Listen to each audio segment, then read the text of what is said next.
साथियों साथियों मैं आज आपके समक्ष डॉक्टर बी.आर. अम्बेडकर जी के जीवन की विद्यार्थी जीवन के बारे में बताऊंगा। उनका जीवन अत्यंत संघर्षशील रहा है। साथियों, बचपन से ही मेधावी छात्र रहे हैं, परंतु सामाजिक भेदभाव के कारण उनकी शिक्षा में बहुत सारे उतार चढ़ाव देखने को मिले हैं। प्रारंभिक शिक्षा सतारा मुंबई में हुई, high school college Elphinstone Mumbai से मैट्रिक पास किया। 1912 में मुंबई विश्वविद्यालय से बीए अर्थशास्त्र और राजनीति डिग्री प्राप्त की। उसके पश्चात उनको और ज़्यादा पढ़ना था, तो पढ़ने में बहुत कुशाग्र बुद्धि के थे।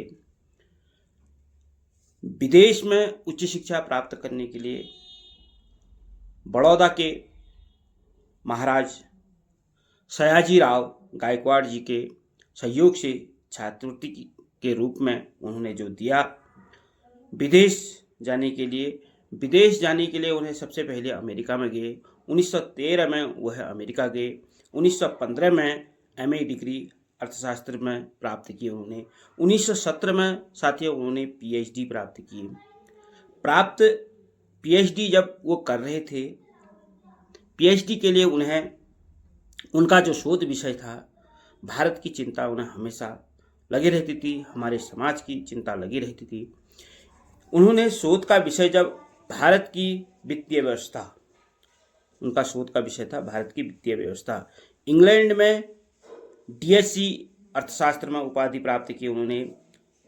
साथ ही उन्होंने इंग्लैंड से ही बैरिस्टर की डिग्री प्राप्त की। साथियों, ये एक संक्षेप में मैं आपको डॉक्टर बी.आर. अम्बेडकर के विद्यार्थी जीवन के बारे में बताया है। बहुत सारा संघर्ष उन्होंने जीवन में झेला। उसी संघर्ष के कारण उनको यह लगता था कि हमें जो है तो आगे बढ़ना है, तो विद्यार्थी जीवन से ही और शिक्षा ही हमारा ऐसा एक माध्यम है जिससे हम आगे बढ़ सकते हैं और हमारे जीवन को सरल बनाया जा सकता है। शिक्षा के माध्यम से हमारे को जो है तो उनको याद करना चाहिए। साथियों, जय भीम।